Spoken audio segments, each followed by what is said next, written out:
Happy Monday to you. This is JT live and in color from BGKY today. Listen, today's edition of Taylor Tips is it's involving a group of kids that I had a chance to share with a couple of years ago. And the reason why I wanted to share this with you today and challenge you with the question is because next week I have a chance to share with another group of young people, about 700 kids in Columbia, Kentucky. I'm stoked. One of the reasons why I get so excited about speaking to young people is because their dream bubble is so big. You know, young kids, they haven't been stomped around by society and been conditioned to think that they can only do certain things, that there's only one way to do certain things.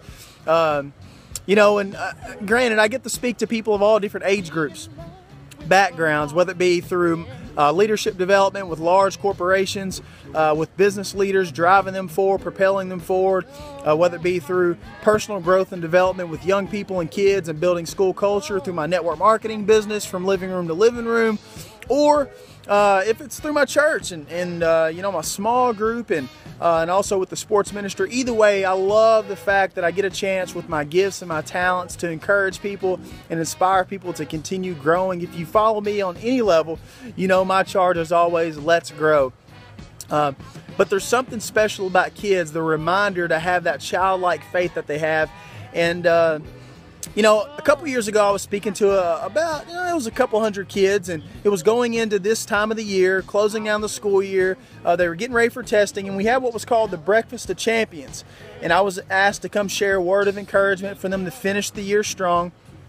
And in doing so, getting to know the kids, when I first got there, I was asking them some questions, some things that they wanted to be when they grew up, and it blew my mind, their imagination and the things that they knew. I mean, they were reeling off professions that I couldn't even spell. They were talking about being nurse practitioners and veterinarians and zoologists and professional baseball players, the whole gamut, you name it. One kid said he wanted to be a popo, and I think that's also known as a police officer. Everyone got a good kick out of that. But I'll never forget a young kid who had a learning disability, and I'll leave it at that. But it was obvious that he was a little different from the rest of the young folks, and he said he wanted to be a private investigator. And when I announced that to the entire student body, all the kids got quiet, and then all of a sudden they started clapping. Next thing you know, a few more were clapping. Next thing you know, they were standing up. They were screaming. They were shouting his name. They were encouraging him along. Tears came to my eyes, and the reason is because, you know, the kids obviously knowing that he was a little different than they were. More importantly, in that moment, they recognized that they were more like him than they were different, because he also had a dream. He had a heart.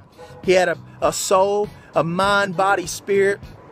And he had a dream, an aspiration to do something, or to be somebody special, to do something in the lives of other people that would make a difference. And to see them encourage him along was special, because as adults, we have this ability to tear people down when they share their dreams, their goals, their hopes, their aspirations with us. And so my question for you today, my charge for you through this Taylor tip is, what if? What if we actually applauded people for sharing their dreams with us? What if we actually encouraged people along? What if we prayed for them? What if we prayed for their purpose? What if we prayed for their passion? What if we prayed for their path? What if we prayed for perseverance? What if we prayed for those things? How much different would our homes look like, our schools look like, our workplaces look like, our churches look like? How would that change communities if we actually built people up and encouraged them along their way? So I'll leave you with that. Remember, to dream is to do. Nothing happens until something moves, and if you're not having fun, you're not doing it right. I'll see you next time.